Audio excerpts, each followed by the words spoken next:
A falta de chuva significava a ausência de Baal, que de tempos em tempos submetia-se à morte.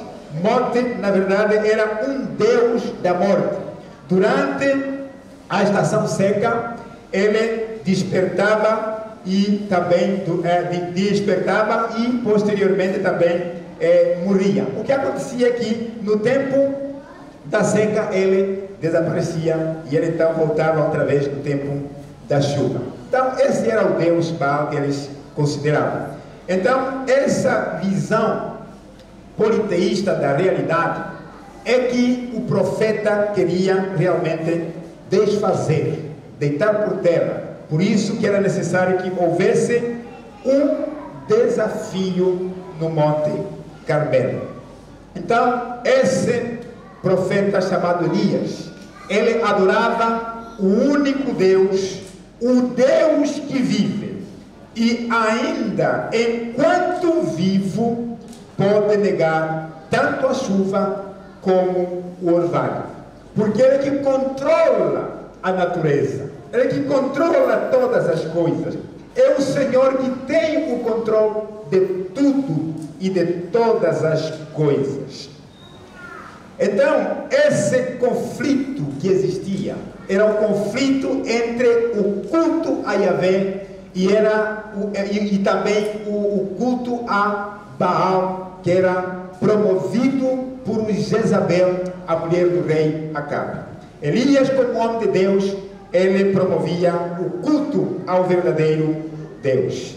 E Jezabel e seus profetas, eles representavam o culto de Baal lá na corte. Lembrar que nessa altura o governo, a governação, tinha um Deus, que é Baal. Era a religião do governo, era a religião das autoridades. E como é fácil muitas vezes as pessoas seguirem a religião das autoridades. Interessante que quase todas as autoridades têm os seus deuses, feitiços, paganismos, idolatrias, tantas coisas. Até uns, para se manter no poder, fazem exatamente práticas de adivinhações, de magia e outras mais. Tudo ligado ao satanismo. Todos têm as suas religiões. E a tendência muitas vezes das pessoas seguirem a religião da corte. Então, como já vimos no capítulo 17, que Deus é aquele que reteu a chuva, só a retenção da chuva significa um grande triunfo sobre o Deus que se considerava o Deus da chuva, Baal, o Deus da fertilidade. Então foi silenciado, não reagiu para travar o poder de Deus, para que a chuva continuasse a cair. Eram 3 anos e meio profetizados por Elias, que haveria seca total. É interessante, mas Elias estava confiante num Deus que, obedecendo a palavra dele, Deus sabia como sustentar o seu servo. Elias vai falar sobre a seca, e ele próprio estaria onde? Estaria no mesmo país, não fugiria.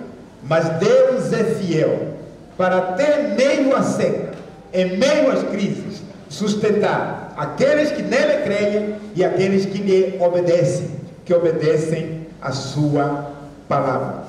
Então, podemos ver que a chuva era a prerrogativa de Baal, mas Baal não conseguiu impedir a seca. Então, este capítulo nos apresenta uma confrontação entre a verdadeira divindade, que é Yahvé, que responde com fogo, e Baal, supostamente o Deus do trovão, o Deus do fogo, o Deus da chuva, o Deus da fertilidade, que permaneceu impotente, inativo, apesar do espetáculo de seus profetas. Então, em primeiro lugar, nós podemos ver aqui o desafio de Elias contra o baalismo. Elias desafia o povo a uma decisão definitiva acerca de sua lealdade espiritual por meio de uma prova de fogo. É o que nós podemos ver do versículo 20 a 24 e do versículo 25 a 29. Os profetas de Baal fracassam miseravelmente em produzir evidências da divindade e poder de Baal. Os profetas de Baal fracassam miseravelmente em produzir evidências da divindade e poder de Baal. E em terceiro lugar, de 30 a 39, Elias recebe a resposta milagrosa de Deus por meio do fogo e prova quem é o verdadeiro Deus em Israel. Elias recebe a resposta milagrosa de Yahvé por meio de fogo e prova quem é o verdadeiro Deus em Israel. Em quarto lugar, versículo 40, o povo elimina os profetas de Baal em resposta à ordem de Elias, também para o cumprimento da palavra de Deus. Era o cumprimento da palavra de Deus que os falsos profetas deviam ser eliminados. Deviam ser eliminados. Uma grande pergunta para o povo de Israel e para nós nesta manhã: até quando cocheareis entre dois pensamentos? Até quando você vai permanecer no muro? Até quando você vai estar na fronteira sem ter uma nacionalidade? Até quando você vai balançar entre dois pensamentos? Até quando você vai oscilar entre dois pensamentos? Até quando você vai dançar entre dois pensamentos? É tempo de definir a sua vida com Deus. É tempo de você tomar apenas um rumo, tomar apenas um caminho. Até quando você vai andar nos dois pensamentos? Até quando você vai continuar a agradar gregos e troianos? Até quando você vai agradar a Cristo e a Belial, a Satanás? Até quando você estará na igreja e no mundo ao mesmo tempo? Até quando? Essa era a grande pergunta que nós encontramos feita pelo profeta Elias, logo no versículo 21. Grave bem este versículo. Grave bem este versículo. Até quando titubeareis entre dois pensamentos? Não se define. Até quando? No novo ano, nós falamos sobre uma grande decisão dia 31. A grande decisão de Zaqueu. A um dado momento ele se levantou e falou para o Senhor: ó Senhor, eu agora vou fazer isto. Eu resolvo. E Jesus disse, depois dessa decisão dele: este também é filho de Abraão. E hoje Elias também traz-nos o mesmo desafio de tomarmos uma decisão.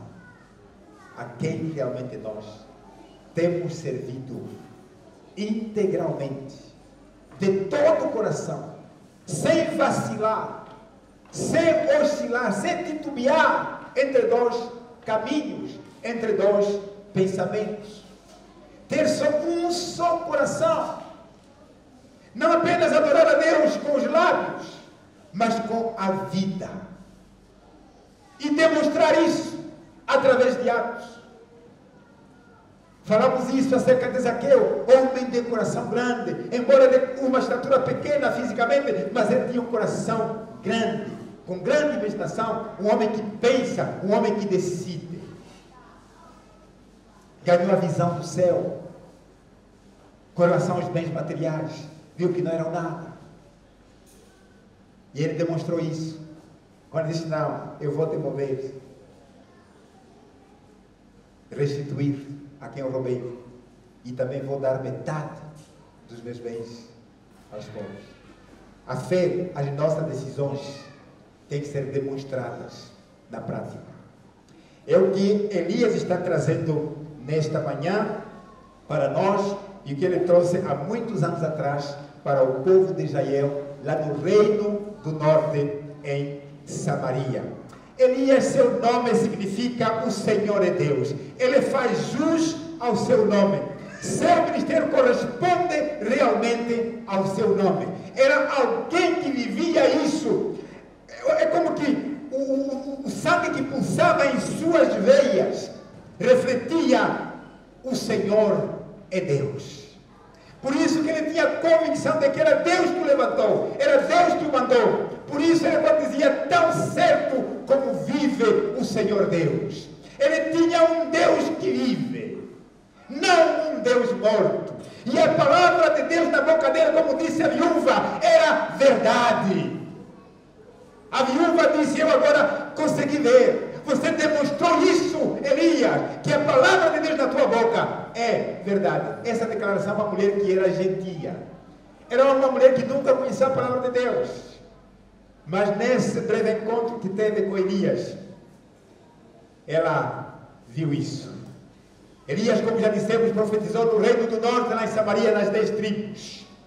Em tempos de crise espiritual, tempos de crise moral, crise econômica, havia várias crises naquela altura. É quando Deus levantou um homem para ser apenas uma voz. Elias não era alguém conhecido na comunidade. A sua terra é uma terra desconhecida. Você olha no mapa, dificilmente consegue localizar Tesba. Não tinha importância nenhuma. Mas é de lá onde Deus levantou um homem para ser o profeta do Senhor. Aquele que traria um grande desafio para que as pessoas pudessem definir sua vida, definir sua religião, definir sua adoração. Estamos no início do ano, é tempo realmente de tomarmos decisões firmes ao lado de Deus. Elias foi enviado por Deus para confrontar o baalismo. Hoje nós muitas vezes temos medo de confrontar as falsas doutrinas. Temos medo de confrontar aquilo que não é verdadeiro. Nos escondemos. Nem sempre temos coragem de dar a cara. Lembrem-se que no tempo de Elias, depois Deus vai dizer que, olha, ainda há 7.000 que eu guardei, que não se dobraram a Baal. Por isso, Elias, você não está sozinho. Mas ele, quando fala aqui de que ele está sozinho neste texto, está dizendo assim, que existem outros, mas que são cristãos anônimos, estão no anonimato. São profetas que estão no anonimato, estão escondidos, não estão a dar a cara. Temos muitas vezes pessoas que não querem dar a cara, querem viver um cristianismo secreto, um cristianismo escondido. Mas em momentos de crise, Deus quer levantar pessoas que dão a cara, ou vida ou morte. Foi essa a decisão de Elias. Elias corria risco de vida diante de um rei Acabe tão mau que acabava com todo mundo. Mas ele não temeu. Ele foi enviado por Deus para declarar que existe apenas um único Deus em Israel e não há outro. Não pode haver outro. Baal não é Deus. Baal não é Deus. Então, nesse encontro de Elias com Acabe, aquelas acusações, então surge essa convocação para o Monte Carmelo. É interessante como Deus trabalhou. Todos eles foram. O rei convocou os falsos profetas que comiam na mesa de Jezabel. O povo todo foi convocado e foi. Como já dissemos, Baal, seus seguidores, acreditavam que ele controlava os relâmpagos, controlava os trovões, controlava as tempestades. Era o Deus da chuva, da fertilidade, o Deus do fogo. Logo quando ouviram que, olha, o desafio lá hoje vai ser o Deus que responder através do fogo. Interessante, Elias foi conduzido por Deus. E escolheu um bom assunto, fogo. A resposta é fogo. O Deus que responder através do fogo, ele é Deus. Elias sabia muito bem que o nosso Deus era o Deus do fogo. Lembra o que aconteceu lá na jornada para a terra de Canaã? Alguns que acenderam fogo estranho, como morreram com o próprio fogo, Deus mandou fogo. Alguns que tentaram fugir, Deus mandou fogo e os consumiu. Além daqueles que Deus abriu a boca da terra e os engoliu vivos. Elias tinha a convicção de que o Deus dele era o Deus verdadeiro, mas outros foram as cegas. Elias viu que era tempo realmente de tomar uma decisão, deixar de seguir Baal e passar a seguir Deus, deixar de dançar entre dois caminhos, deixar de balançar entre dois pensamentos. Se o Senhor é Deus, deve ser seguido, e se Baal também é Deus, deve ser seguido. Então é tempo de escolher o verdadeiro Deus e a verdadeira adoração. Então, para Elias, é como se dissesse: chega, basta de cultuar as duas divindades. Porque havia pessoas que estavam num lado, agradavam a Deus um pouquinho, outra metade também agradavam a Deus. Comiam em dois pratos. Mas Deus não quer mistura. Deus não quer o sincretismo. Deus quer que seja Ele mesmo só, o único Deus que deve ser adorado. Não devemos ter lealdade dividida. Vivemos numa época muito conturbada, muito difícil, em que nós também às vezes comemos em dois pratos. Temos dois pastos onde nós nos alimentamos, ou ainda mais pastos. E muitas vezes estamos nos alimentando de veneno, que está envenenando a nossa vida espiritual. Por isso que temos a espiritualidade que temos hoje. Falta-nos o fervor espiritual, falta-nos uma definição. Coral às vezes canta, às vezes desaparece. A banda às vezes canta, às vezes desaparece. Às vezes vê lá muita gente, às vezes desaparece. Assim é a nossa vida. Na igreja, ora enche, ora vazio. Então, ora vou, ora não vou. Por quê? Porque temos pessoas ainda com o coração dividido. Ainda não conhecem o verdadeiro Deus a quem estão adorando. Irmãos, é tempo de tomar uma decisão. Quem é realmente o Deus que você está servindo? Quem é o Deus que você está adorando? Até quando você vai titubear? Até quando você vai cochear? Não se define. É difícil, né? Difícil. É esse o problema que nós temos também nos dias de hoje. Que às vezes também é mais fácil ver o anonimato do que dar a cara. Mas precisamos de ser cristãos de verdade. Cristãos de verdade. Então começa o desafio. E Elias diz assim: olha, primeiro são vocês. Ele dá prioridade à maioria. Vocês, já que são muitos, vocês escolhem primeiro. Escolhem o novinho que vocês quiserem e ser o mais bonito. Vocês são os primeiros. Dê a prioridade. E então, lá eles escolheram. Façam o vosso altar e sejam então os primeiros a invocar o nome do vosso Deus. E ele repete novamente: o Deus que responder pelo fogo, esse que é Deus. Por isso, tome o lugar. Lá tomaram o lugar. Fizeram o altar deles, pegaram o sacrifício, mataram o sacrifício, o colocaram e começaram agora a orar, invocar o nome de Baal.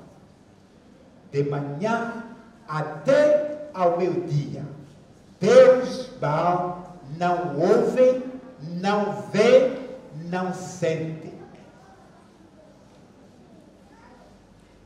E como que parece que alguma coisa tinha que despertá-lo, eles fizeram os seus rituais, giraram em volta do altar, clamavam em altas vozes e começaram a se cortar, a se mutilar, verter sangue para ver se eles sentem que, olha, nós estamos a precisar de uma resposta.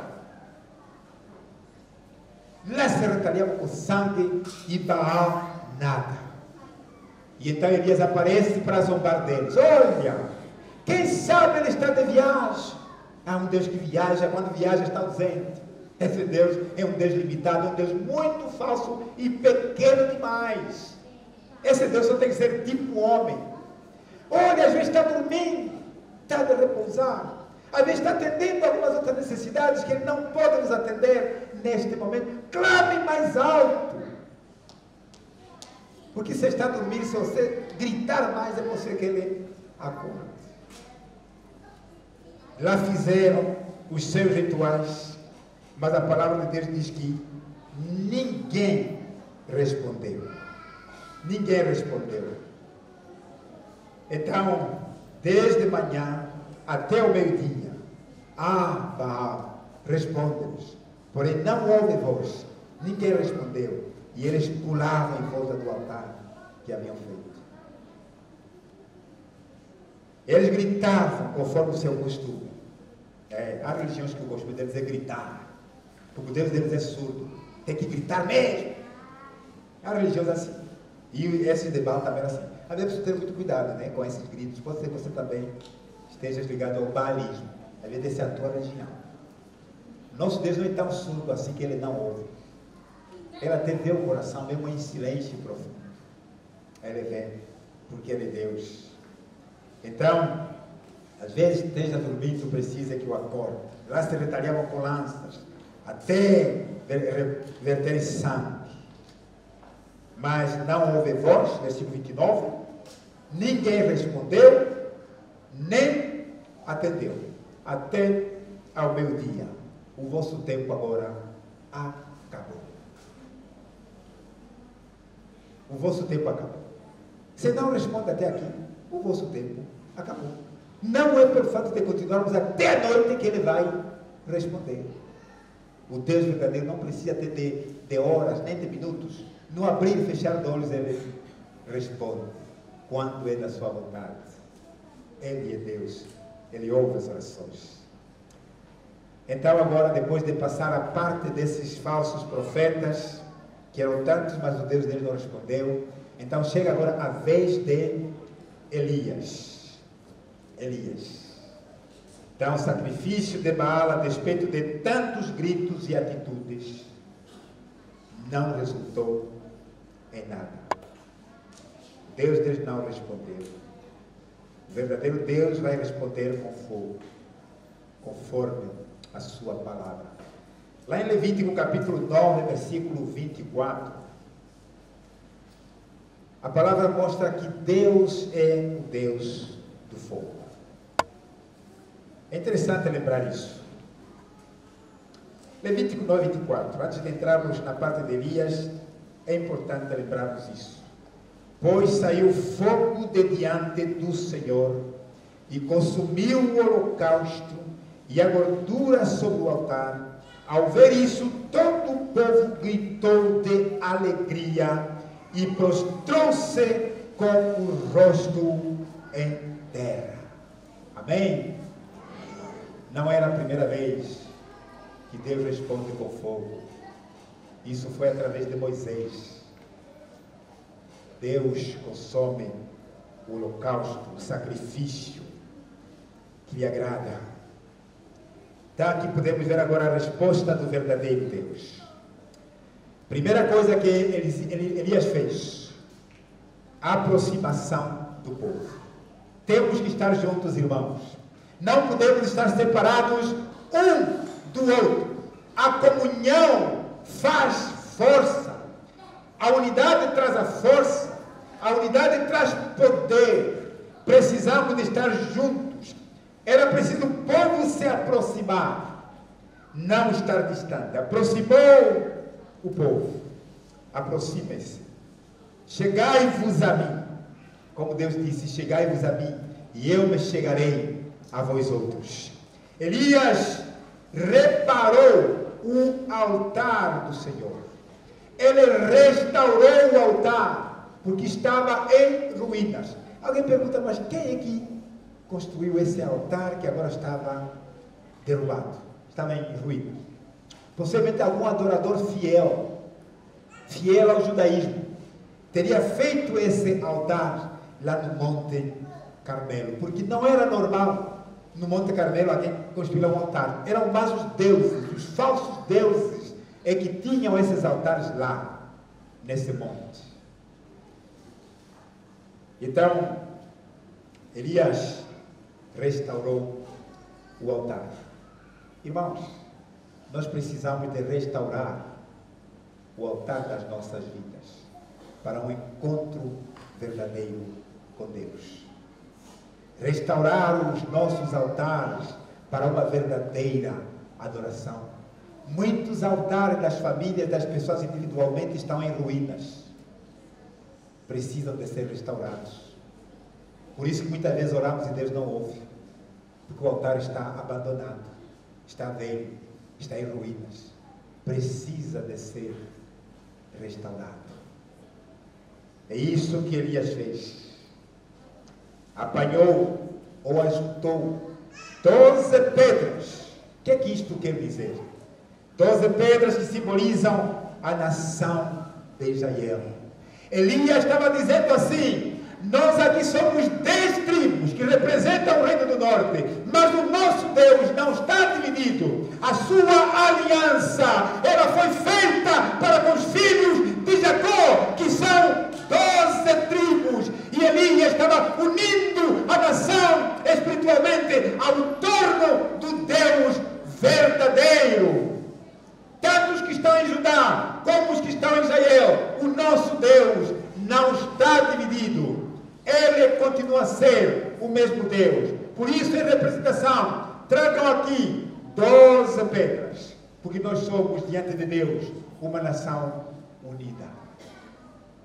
O homem pode nos separar, mas Deus não nos separa.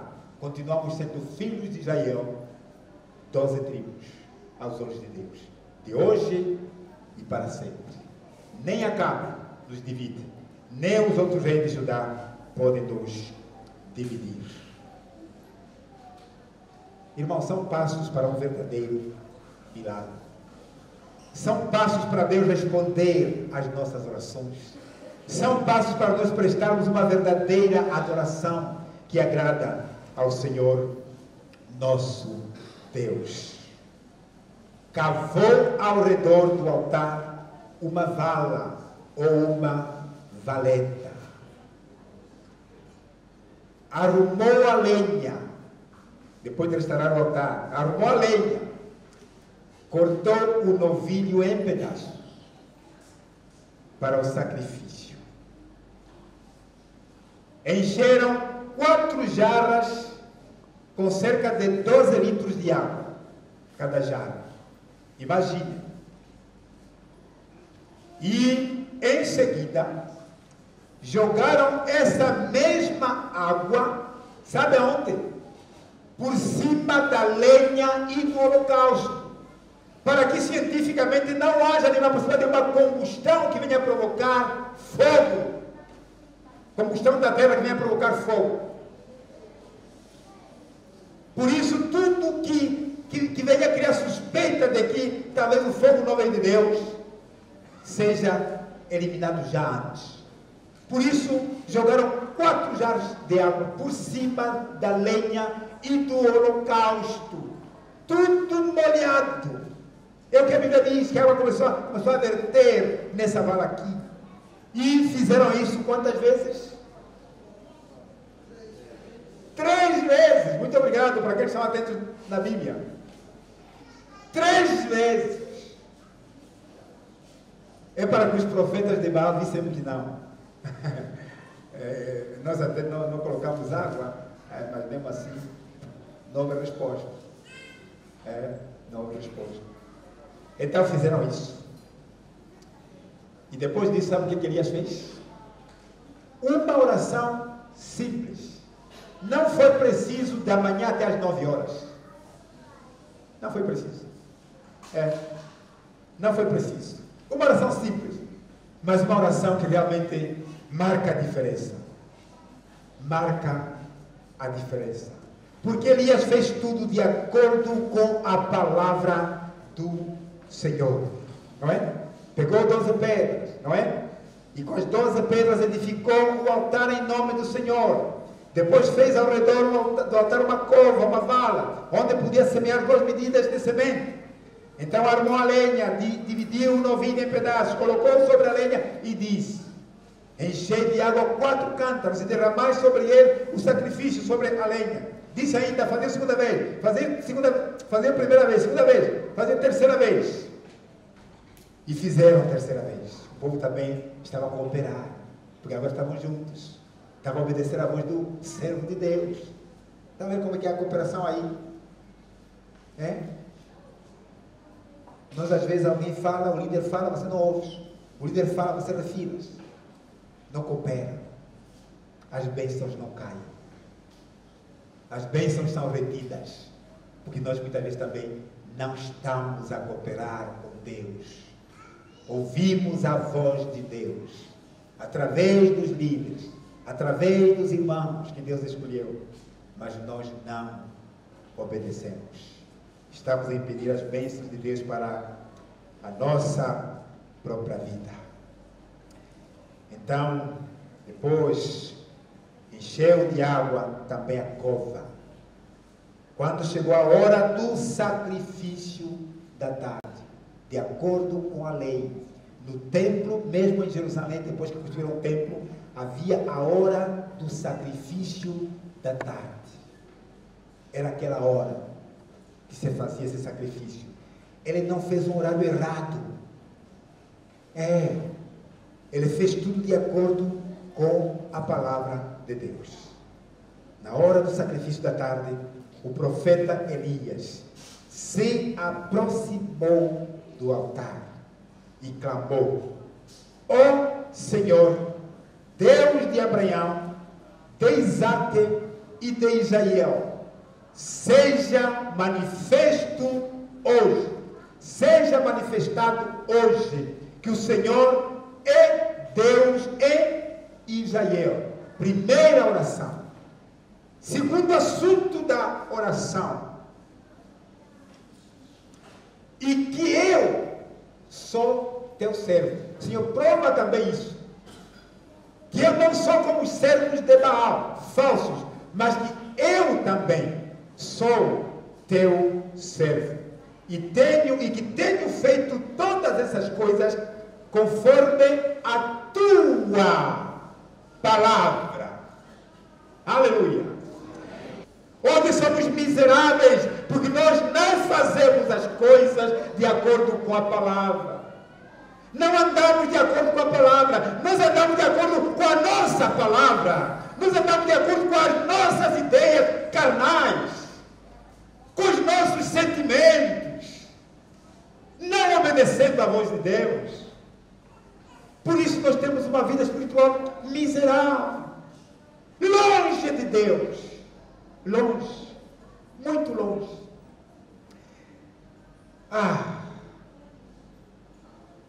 Uma oração objetiva. Quantos minutos demorou? Não sei, calcula essas palavras. Quantos minutos demorou essa oração? Então, vejam o que aconteceu. Vejam o que aconteceu. E Elias diz assim: responde-me, ó Senhor.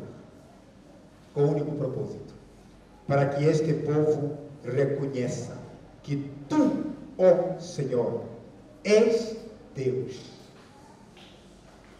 e que fizeste voltar o coração deles para ti. Uma grande oração. Senhor, faça voltar o meu coração para ti. A partir de hoje comece a orar assim: Senhor, faça-me retroceder para ti, faça-me voltar para ti, faça voltar o meu coração, a minha vida para ti, ó Deus. Isso fazia parte da oração de Elias, que o Senhor faça retroceder o coração deste povo endurecido para Ele mesmo, porque o coração deste povo está longe. Em vão me adoram com sacrifícios e ofertas, mas o seu coração está longe de mim. Faça-nos voltar, Senhor, para ti. Que seja a nossa oração neste dia, neste ano.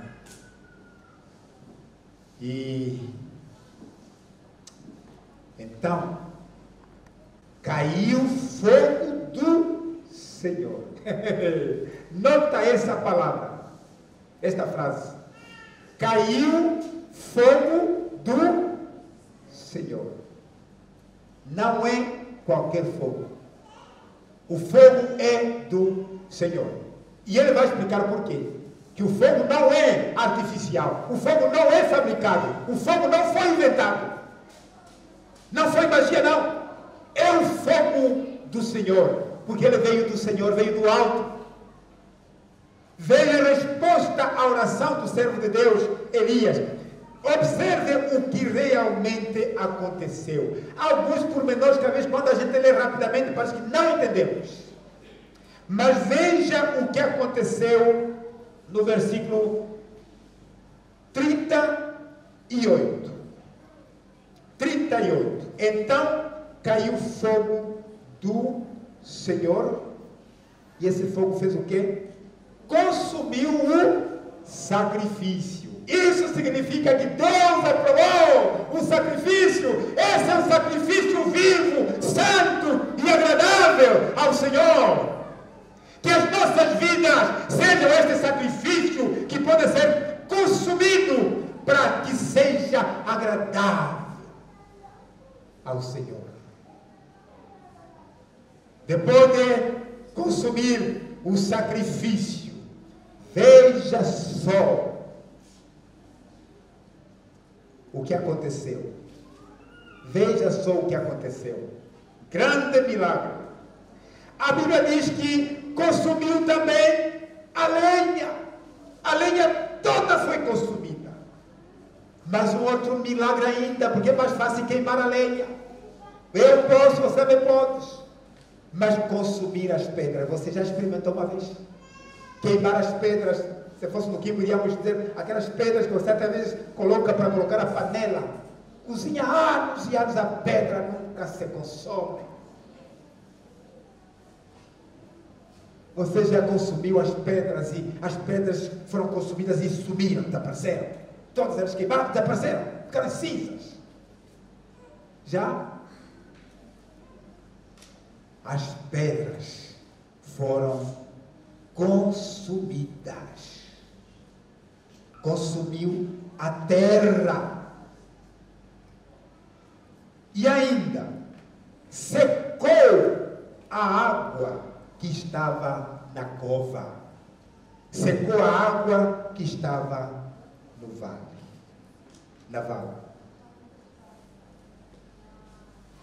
Então, em função disso, o povo tinha que reagir.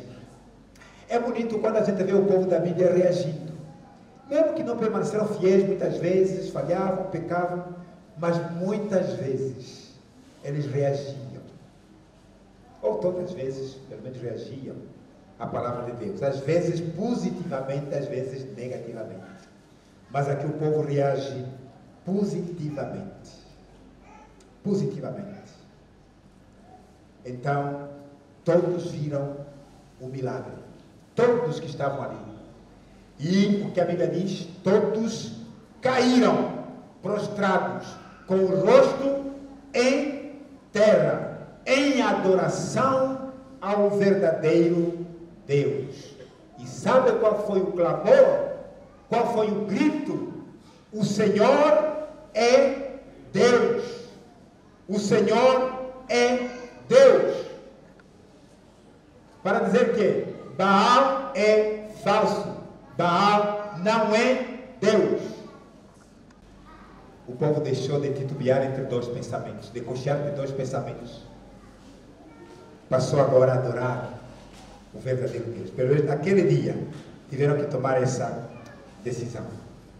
Lembrar que todos os milagres têm como propósito: o Senhor é o nosso Deus.